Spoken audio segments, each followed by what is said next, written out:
Welcome to the Clear Brand Academy podcast, where we take the mystery out of marketing and help you get more leads and sales with a clear brand and proven marketing tactics. I'm your host, Josh Ramsey, and I'm joined today once again by Alexander Toth. Very happy to have you with us.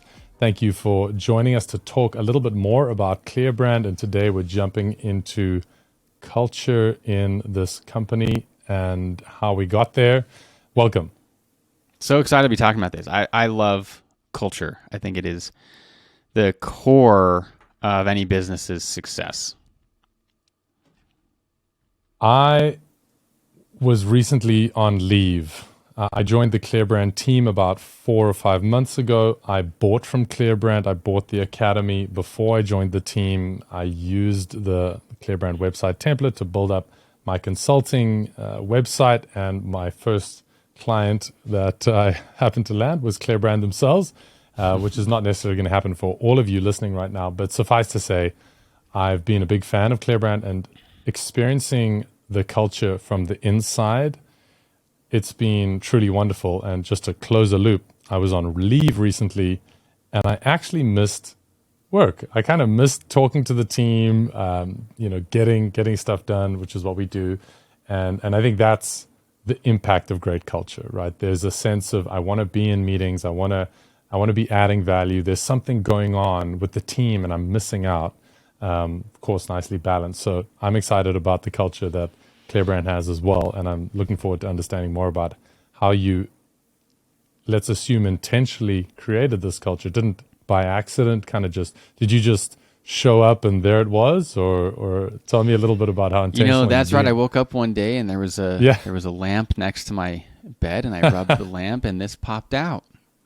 Nice. Easy. Okay, so that's the end of the podcast. Thanks for listening, guys. Go find yourself a magical lamp and get a genie and just ask for some good culture. Okay, no, that's not how it happened. So where did you first experience, how do you know what good culture is? Did you experience it in a company that you were working in before you started Clear Brand, or how did you know what to build?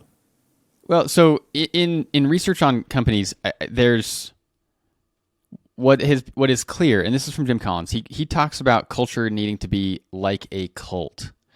I know that's got a negative connotation, but there's this: you're in or you're not. You hate it or you love it. There's just no middle ground. Yeah, and so he noticed that at all the companies that were great, they had this cult-like culture. If you look at the curve of how the length of time people stay at companies, normally, most companies, it's a bell curve. So the majority of companies are staying an average amount of time. There's very few people who quit quickly, and there's very few people who stay a long time. At the great companies, it's a double hump. So you have lots of people who quit quickly and lots of people who stay a long time and very few people who stay an average amount of time. And so as I approached the culture at Clear Brand, number one, this idea here provides a lot of freedom. We're kind of watching this with Elon Musk at Twitter, and whether or not you like what he's doing, we can definitely observe that a big part of it is he is shifting the culture. And I think that he's given people a way out. Hey, if you don't like where we're going, fine, leave, and we'll pay you your severance, But we don't want people who don't want to be here. And so he's got this major shift. So I think that is something that we can all observe and potentially learn from. Whether we like it or not, I do like to learn from others. So at Clear Brand, my goal here, that idea that it needs to be cult-like gave me freedom. And we can talk about how I went about this and how we as a team kind of constructed this together. But at the core, I was just trying to create a company that I wanted to work at. And I figured there would be some other folks who wanted to work here also. Yeah. Yeah, I remember you saying it was a recent team meeting where we were, it was one of the longer ones, so maybe it was a planning session on the Monday or a recap on a Friday. And maybe we'll get into a podcast about our sprint kind of weekly cadence of meetings. But we were reflecting on how most people in the team had been entrepreneurs at some point. And, when you're an employee and you quit, it's kind of like you're firing your boss. So the fact that we've attracted entrepreneurs, I think, is really gives an idea that there's clarity about who wants to be there and how we work. So, I think proof is in the pudding, not only in terms of client results, but also like this kind of category of employee that's choosing to engage. I think there's a lot of folks that don't necessarily want their own company. They just don't want to work at a company that annoys them. Yeah. So, That'd be great. Right. So I think that for a lot of the folks we've hired, it's been a relief. Yeah. Yeah, it definitely was for me. It was a big shift mentally for me to go from an entrepreneur into kind of joining someone else's vision. And I've been very, very fortunate to join in with ClearBrand's vision, because it's, one of the first things that resonated was this belief that entrepreneurs change the world, and that, we're a part of helping entrepreneurs with their marketing and growing their businesses. And is that that piece there about really believing in entrepreneurs and that they change the world, is that vision, is that mission? How did you kind of lay this out? Was there an initial document that you kind of put together, or how did you build this thing from the start? Well, I would say I didn't build it from the start. I don't think that a company should start necessarily. I think some can start with like a mission statement and a vision and all of that, but you're going to be wrong at the beginning. And so the beginning is just listening and seeing what do people want to buy, what makes us money. Hewlett and Packard. So HP, right? It was founded by two people. I think it's David Hewlett and something Packard, or something Hewlett and David Packard. David's one of them. They didn't even know what they were going to be selling. They just knew they wanted a company together. And so they just started making stuff and selling it and seeing what worked. And that's eventually, I think it took them years to get into computers. And I think that we all should have that a little bit, Yeah. And so I would say that this came from listening. But in order for a culture to be helpful, it has to be something that we can action. It has to be something that can guide us. And so that's where our mission statement, and we can read it here so that everybody can hear it. But it's kind of, it has context. It's not just, so I'll start off with our core focus. We take care of our customers and get them more leads and sales. Pretty simple for a core focus. I think a lot of folks could call that a mission statement. Our mission statement is, we believe entrepreneurs can change the world. They create incredible products and services the world needs, but often they don't have the time or expertise to engage in marketing that scales their company successfully. That's where ClearBrand comes in. We take care of our customers and get them more leads and sales by being fanatically focused on creating and using simple, data-driven marketing systems that consistently get results. We help our clients sell to more people and make the world better with their products and services.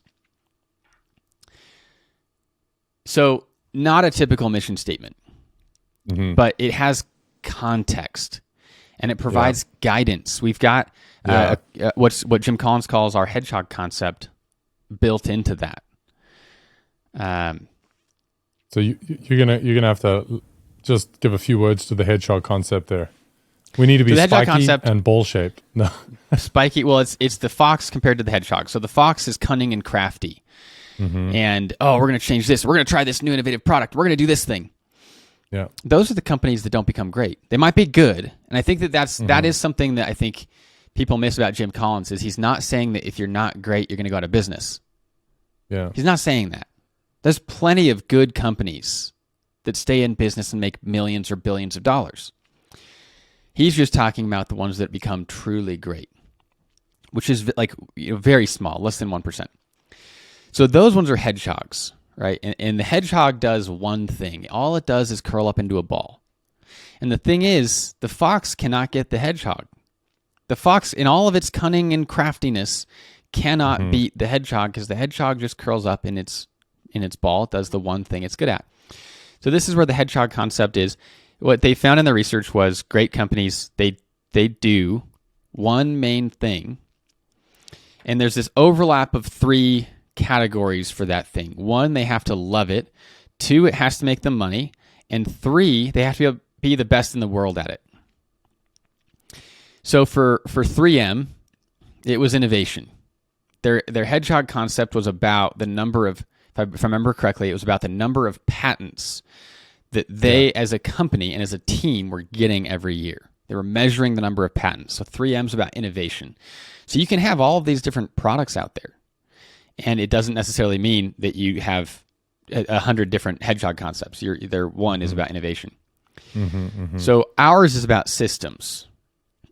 And that's where, in the core of the mission statement, we have, we are fanatically focused on creating and using simple data-driven marketing systems that consistently get results. We believe that going viral is not a strategy. It's not a long-term strategy for growth. Yeah. It's about finding the systems that consistently get results. And if you have the systems that consistently get results, you have power. You are able to apply those systems in a variety of circumstances and to a variety of clients.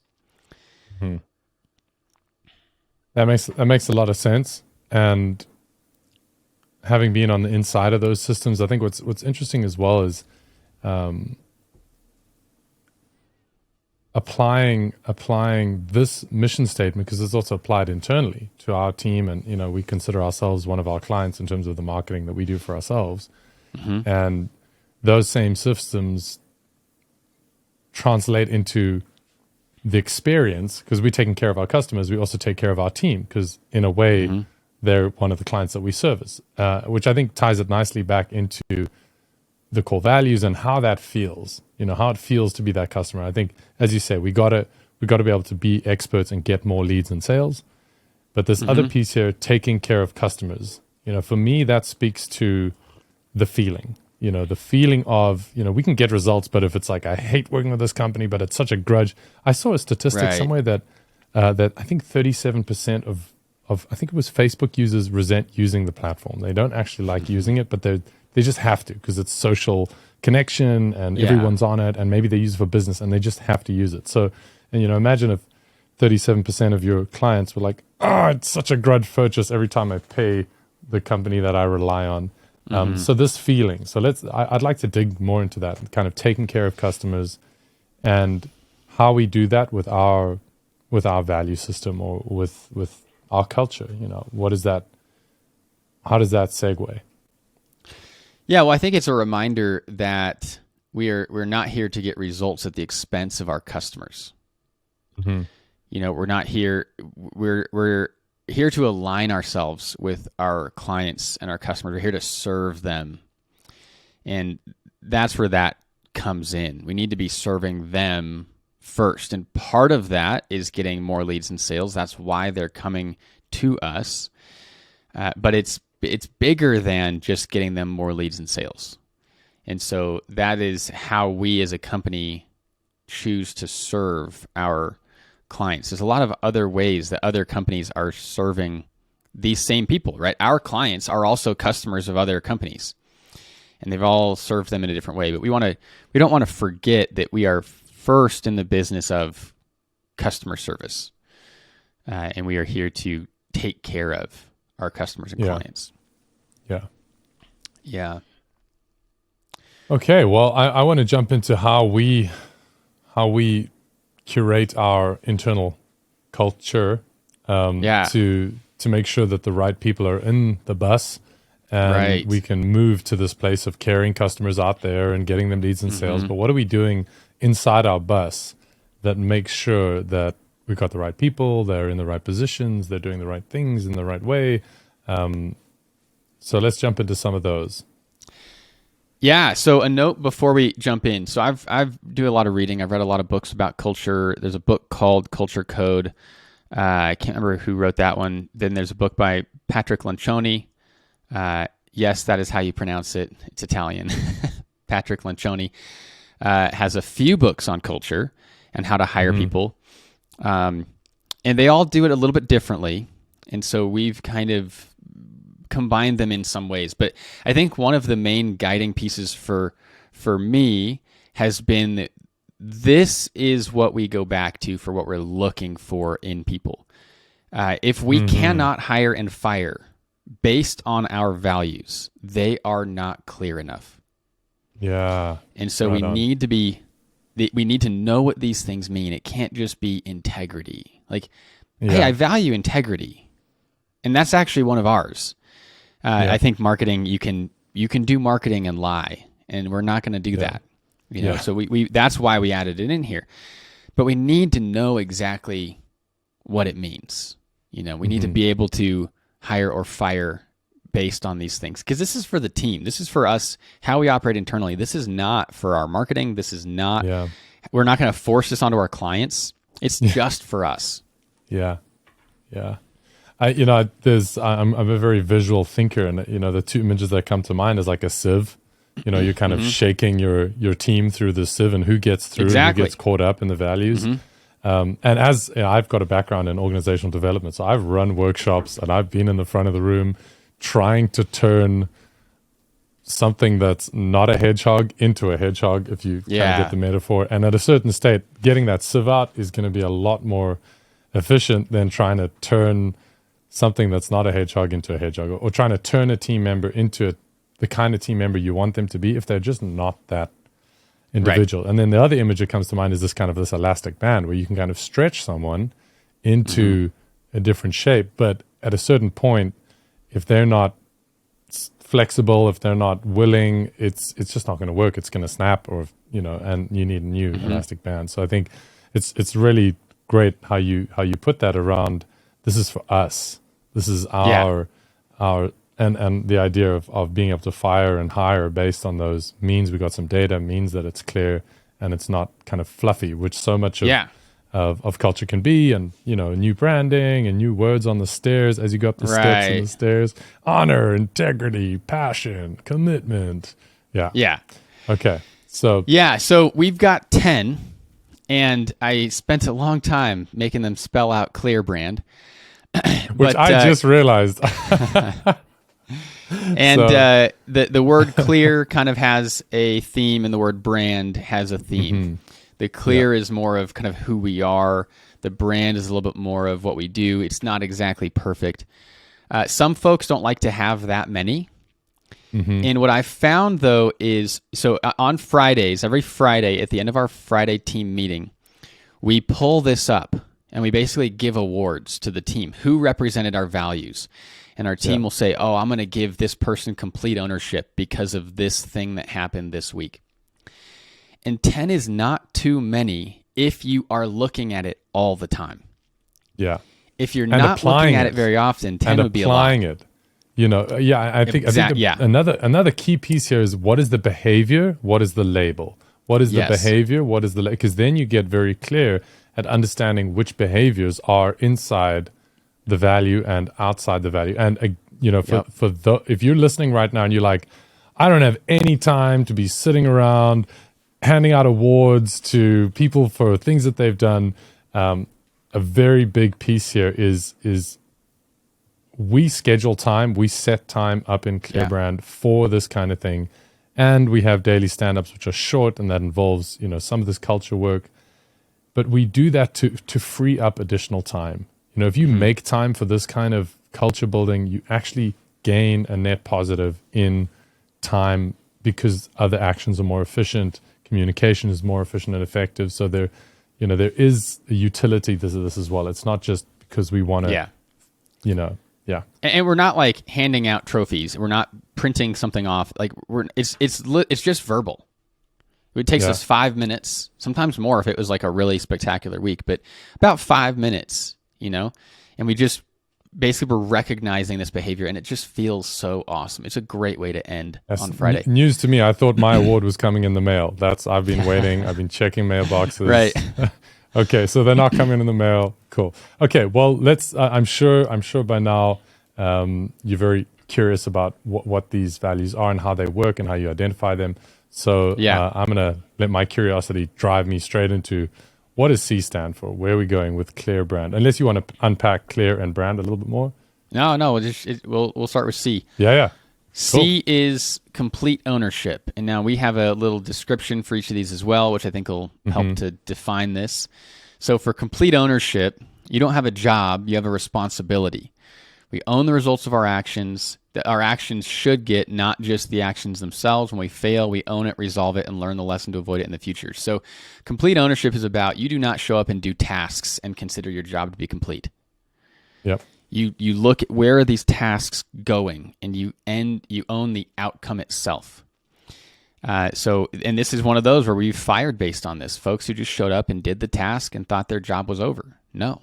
And of course we want to we have this as part of the training. We talk about this, and so if they've gotten to that point, they're a couple months in and they're still just doing tasks, that's a problem, right? Yeah. I think I should also just mention that we do not anticipate every single employee being an A player. It's never going to happen. The spine, the skeleton of companies is the B players, right? So this is not about everybody being perfect all the time. But I'm sure it's easy to imagine the moments where just doing a task is not enough. If I'm supposed to be getting results with Google Ads, let's say, and all my task says is write Google Ads, I could write junk ads and check the task off. Yeah. And complete ownership says, no, that's not what we're going to do here. Our Google Ads should get results. So we're gonna make sure we write good ads to start with, and then we're going to show up and we're going to chase the results. We're gonna look at how are they performing. Can we improve them? Things like that. I'm not sure if it was you in a team meeting or someone else, but one of the questions that really stuck with me around helping myself decide what tasks I need to focus on and how I need to focus on those tasks was, what is the reason that I'm doing this right now? And if I was sitting in front of the team and the team said, what is the reason you made this decision? You decided to send this email. What is the reason you decided to do that? And so often I've actually stopped myself in the middle of a task or an action. I've been like, hold on, what is the reason I'm doing this? Is it because it's just on the cadence list of tasks that I need to be doing? Right. Or can I stand up in front of the team and boldly say, I did this because here's the reason why. And that's a solid reason. And maybe it was the wrong reason because I didn't know something or something's changed that I wasn't aware of. But I can stand up and look you guys in the eye and say, this is my reasoning. What do you think? And so that's been very useful to me. Yeah, I think one of the best ways to procrastinate is to just do the wrong tasks. They might be on your list, but today's the wrong time to do those things. And so it is just procrastination to put those ahead of the things that are more important. Yeah. Great. Okay, next we've got L, learning always. You can tell that one, we're making it fit ClearBrand, right? So here's the process. This is based on research. To learn, you're going to create, collaborate, measure, modify, repeat. Create, collaborate, measure, modify, repeat. So this is how we learn. This is just the process, right? In the book, Great at Work, Morton T. Hansen studied how do great employees function. And he called it a learning loop. And this is that loop. So we're going to meticulously assess outcomes. We're going to solicit feedback based on the standards of excellence that we know about. And we're going to strive to correct tiny flaws that the feedback has uncovered. So this is both in group work. This is also in personal work, but we want to be learning always. So we do not consider mistakes as failures or as problems. In fact, every Friday, I ask everybody to share a mistake they made, and we celebrate it. Because making mistakes is how you learn. It means that you've tried something that is a little bit outside of your comfort zone. And so we want to make sure we're celebrating that, but we're also learning from those as well. We do not celebrate making the same mistake over and over and over. That would be a problem. Yeah, I can remember one of those meetings where I think it might have actually been you, where you said, well, I haven't made any kind of mistakes this week. And then the next line was, well, the mistake was I didn't take enough risks. I didn't try anything new this week. I didn't stretch out. Correct me if I'm Stayed wrong. really safe, Maybe it wasn't you. Yeah, I've I stayed really times. safe. Yeah. And that's the response too. If a team member says that, well, that's there's your mistake. You just stayed really safe this week. And some weeks, maybe we need that. It is possible to overextend ourselves. But that's something to learn from as well. Yeah. Yeah, great. So I'm gonna say those again. Create, collaborate. So then we gotta work together on things. We gotta get other people's perspectives. Then we're measuring. Then we're modifying based on the measurements that we're taking. And then we're repeating that process. Is that it? Yep. Yeah. Yeah, and we'll get there. Collaboration is one of our values as well, and it's that's at the very core of what we're doing. So that's a part of that. Yeah, I wanted to dig into that because I've got feedback sometimes that was like, hold on, this doesn't sound like feedback. This sounds like you're attacking me, and that's either the way that it's done or like the intention, or there was something about it. So I'm sure there's a frame that we can use to give. I kind of describe. I often talk with my wife about the feedback sandwich. It's for example, I clean up the whole house, the whole garden, and she comes back and there's like that one thing that I forgot to do, and she's like, "Oh, but could you just that?" And so it's there's a whole bunch of things that I did do right. Let's start with that, and then let's focus on what can be improved, because there's always something that can be improved, it's it's always maybe good, is this a moment to air some grievances? Are you saying that it's felt like I'm attacking you? Oh, you yourself? No. Oh, okay. I see. You're just saying feedback in general. No, I think in general, this idea of a feedback sandwich, have you heard of that? It's like start with something good, then go to something that needs a little bit of attention, and then, end off with generally you're doing a great job or whatever. I mean, the other big one is public criticism versus private criticism. But again, I'm taking off some little tangent. Yeah, where I want to go there. I want to save it for when we're there. I don't like the feedback sandwich, sure. And we can talk about why. Maybe we can have a little debate, which is another value of ours. But this is a moment for me to learn always. If I was, making you feel attacked, we could talk about it. I would talk about it. I'm feeling very relaxed and enjoying moving through the Clearbrand values. So, all right. Number 3, enthusiastic contribution. Now, I at first did not want to add this, and I'll read the definition here. So, we view our work and the people we work with as a gift, and we show it by adding value to every person and situation we encounter. Now, we actually were inspired by the Michael Hyatt company, which has been renamed Full Focus Co. With this one. And I really hesitate. I saw it on their website and I was like, wow, like rainbows and butterflies, But then I fired somebody because they weren't contributing, and I was like, shoot, now we got to add it. It's got to be there, I think that there's this. The person. It was this moment where we had a new employee never turned her camera on. And, I don't know if you guys, some companies do this. It kind of just, it can bring the energy down a little bit. And we're doing a lot of hard things together. We're working on getting results for our clients, and sometimes that can be more difficult than others. And so we just want to be engaging in the best way possible. No criticism if your company has cameras off, but we just like it more with them on. And there was a few conversations where we had where this person was in a leadership position and in general was doing things that kind of just crushed the team or brought them down a little bit. And that's what made me realize, no, this actually it's not just rainbows and butterflies. This actually is a good value if we're trying to be positive. I think it's a good value for customer service companies in general, or at least customer service departments. Now, all of our team members at one point or another will likely end up in a meeting with a client. So we're all at least a little bit in customer service, and we want to be first and foremost serving each other as a team. And that, I think, is what allows us and empowers us to serve our clients well. And so just seeing what it takes a lot of work to continually maintain a some positivity.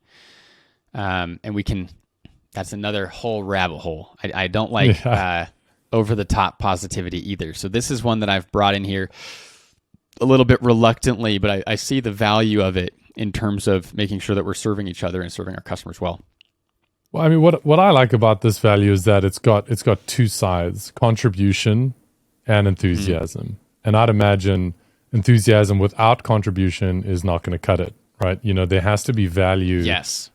Value is the ticket in to the fair, and then, you know, put on a smile. Obviously, don't fake it, but we also want to know, like, do you actually enjoy working here? Or are you just gritting through and you're hating it, you're contributing, but you're actually not very happy at all, and that's going to rub off, and that's going to come out at the seams and everything. So yeah, I think they work well to kind of I like include that. enough I like fluffy rainbow stuff to give that carrot, but also to kind of have that stick of like, well, we're here to serve our clients, we're here to get leads and sales because that's our focus. Yes. And if you're not contributing, we've got to contribute. That's kind of why we're here. Yeah. Yeah, I think you're right. And I was over focusing on the enthusiasm part. I'm just, as a person, I would say my enthusiasm does not look like the enthusiasm of others. I'm pretty flat. This is me being excited right now, you know? And so I think that's why I was a little reluctant about it. But you're right. The contribution part is also just massive. Yeah. That's what we're here to do. We are contributing to the businesses of our clients and their bottom lines, and we're going to be grateful the whole time that we're contributing. Yeah. And, you know, I mean, there's also, you know, there's been some research into gratitude being not only very, very positive for your body in terms of the biochemistry and your kind of mental state, but an antidote to resentment. It's very hard to be stressed out when you are feeling grateful. Have we talked about this before? We must have. But I'd tell you, this happened to me today. This happened to me today. I woke up, and today has been just realizing that I'm in no emotional state. Like, I'm just edgy and reactive. And then I just spent the time, like, look at this house, look at these kids that I have, look at this place I live. I live up in the mountains in South Africa. You know, I've got a beautiful job. I've got, you know, all these, you know, so just focusing on that gratitude is just been, So that's great. And I also just don't like it when we have to pretend to be happy all the time. You know, so there is that balance there, but I think we are contributing, and we are happy and grateful to be contributing. I don't need to have a, you know, plastered smile on my face in all of our team meetings, because that's just not who I am. You know, I've got the RBF, as they say. The resting. This is a family friendly show. Face. Family friendly. Yeah. My thinking face, people think is angry, but it's just my thinking face, you know? Yeah. I think, I also think that when you know, I know that you and I and our interactions over the last couple of months, it's been great, because when I look at these values, I get a lot of insight into how the team works. And, you know, we've got this image that we've thrown around of like clashing swords, like fighting cleanly with when we disagree. You know, you're not coming up and you're not kind of lazily swinging around, and it's like you're practicing sword fighting. You need to strike clear and be direct. And I think, you know, it's definitely been useful for me to kind of understand the marinade of, you know, the kind of sauce in the company of how I can also show up. So, you know, it doesn't matter if I'm super enthusiastic, which I am. I'm like super over the top kind of individual. And for anyone that's on YouTube right now, you can see that I just put my hand up on the screen. I got a broken arm at the moment. So I fell on my bike being enthusiastic because I was cycling without my hands on the steering wheel. So anyway, it's very useful for me to kind of see the backbone of contribution as well. So I think values for me have been very important and very useful for me to know how I can show up, and like expectation management, and how we can kind of be on the same page. Yeah. Well, let's move into the A and the R, and then I think we'll have part 2 where we go through the other 5 values. So A is ambition for cause. So this is also from Jim Collins, and you can see I've mostly collected a lot of these things based on what I and our team has seen works in other companies, and then what we want to be here. And this is one of the ones that I'm personally very inspired by, having ambition. I think that it's often frowned upon in today's culture. We really like the idea of humility, which I'm also a big fan of. And Jim Collins talks about how the best leaders combine ambition with humility.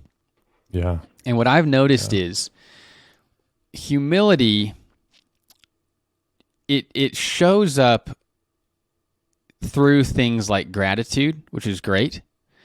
It does need to be nurtured on its own, but I think that ambition is for a lot of folks, harder to remember. This is a generation that received participation trophies rather than focusing on winning.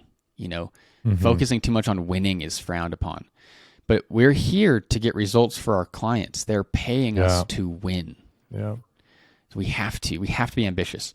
So the definition here is excellence is the price of admission. So you have to be excellent. That the team here, we're not striving for excellence. No. You get a seat at the table from being excellent. But it takes more than that to win. So we have an iron will to do whatever it takes to achieve our mission. And our mission is to get results for our clients, if you remember, just to take care of our customers and get them more leads and sales. We have this iron will to do that. Yeah. Yeah. So I think the word ambition for me, I think a lot of people misunderstand it. I think I misunderstood it for a big part of my life. And I assumed that ambition was synonymous with money and more. And what I've seen greed, right? Whereas ambition here, and that's why I just love that it's tied into the description, to achieve our mission. What is our mission? What is our core focus?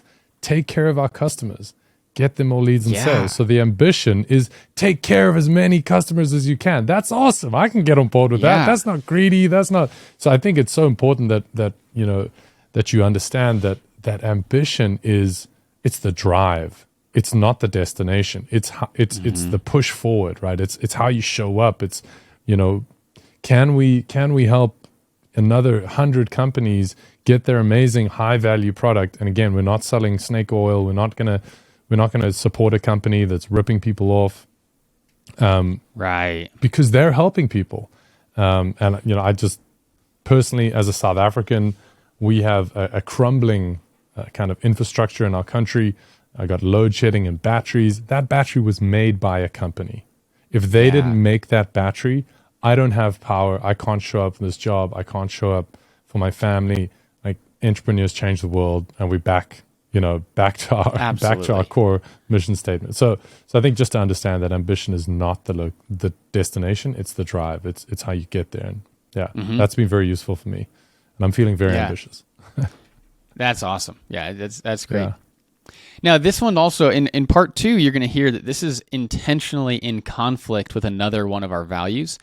And we've done this with a few of these, so it's actually in conflict with this next one as well. So there is a balance between them, and we show up knowing that. So for example, the R, this next, the last value we'll go through today is rhythmic health. So I'll just read our description. We perform at our best when we're healthy. So find a rhythm between high performance work and rejuvenating rest and recovery. Sometimes we'll need to overextend ourselves, but we limit that to less than 50% of the time, 15% of the time, and we recover well after. It's either Samuel Adams or Samuel Jackson, I think it might be Samuel Jackson, had said that the march can be worse than the battle for soldiers. Right. So that's what this is. We don't want to kill our team with the march. And most of what a company does is march. Absolutely. Battles are very occasional. And we cannot be in battles all the time if we want to succeed either. There is that kind of expand and contract. Well, I also think that if a company doesn't have good systems, then the battles are frequent. Right. then it's firefighting, Yeah, you're running around putting I got to do fires this. out. Yeah, exactly. But yeah, for sure, it's the march that can really just wear down and wear out. Yeah. Yeah, so we put, and we use the word rhythmic very intentionally because it is a rhythm. We know that there are battles. We know that sometimes the march is harder than at other times. We know if you're marching through a blizzard, it's harder than marching through a sunny day, So there's a lot of things that are going to impact this, and it's a rhythm. So we're not looking for constant health, and we're not looking for constant overextending. We're looking for that rhythm between the two. And so sometimes the ambition for the cause is going to mean, well, we might have to overextend ourselves in this moment. So we launched a site last week, and it had been the company's domain and old website had been with an unfriendly host. And we had to work a little extra hard and work a little extra late. I'm trying to figure out which value you're leaning into by saying that so kindly. Okay, you had to work extra hard. My own personal value. So that was a moment of ambition for the cause, saying we told this client we're going to launch, and we're going to launch this thing. We're going to work a little extra hard and a little extra late, and we're going to make it happen. Yeah. And we're going to do that knowing that there's a rhythm to health, and we'll come back and we're going to recover. And I think that was a great example of those two working kind of in tandem and also in conflict, going from one to the other. Amazing. So remind me what the portion that we've just covered, and we're gonna dive into part 2 of the culture unpacking in an episode coming up soon. But just remind me again what the clear component that we've just gone through, that encompasses. It's a little bit more on the side of who we are. The brand, so the next 5 are a little bit more on the side of what we do. Now they both cover both. They're both who we are, and they're both what we do. So rhythmic health, right? That is where there's things to do to make that happen. But it is kind of this more of like almost a belief system rather than an action system. Now it's not exact, so we don't want. I don't want to dive down into. Well, hold on a second, but that's kind of how we've structured this a little bit. Yeah. Well, great. Thank you so much for taking us through this part 1 and the values. I'm very grateful that you've read all the books that you've read, because I'm benefiting from the marinade of our cult, which has been great for me. Is there anything else you want to throw in before I round up? No, I think we'll jump back in part 2, and I think we'll have our final thoughts there. Yeah, well, thank you so much again for joining us. And if you are curious about how we do what we do, or how we show up to do what we do, then you are more than welcome to get hold of us at hello@clearbrand.com. That is hello@clearbrand.com. And we got a number of ways in which you can interact with us. Firstly, we can take your marketing off your hands, everything from the ground up, building out a website, helping you with messaging, all the way through to ongoing marketing. That is completely done for you. We also train marketing professionals as well as in-house marketing teams. That's our Amplify program. That is done with you. And then for those of you that want to just take the bull by the horns and wrestle your marketing to the ground, we've got a DIY version, do it yourself. And you can check that out at Clear Brand Academy. Again, we look forward to hearing from you. If you've got any suggestions on content you want covered, please pop us an email at hello@clearbrand.com. We look forward to seeing you in another Clear Brand Academy podcast. Thanks for listening to the Clear Brand Academy podcast, where we take the mystery out of marketing and help you get more leads and sales with a clear brand and proven marketing tactics. If you liked this podcast, please leave a review on Apple Podcasts or wherever you listen to podcasts. If you'd like to outsource your marketing to our team, go to clearbrand.com.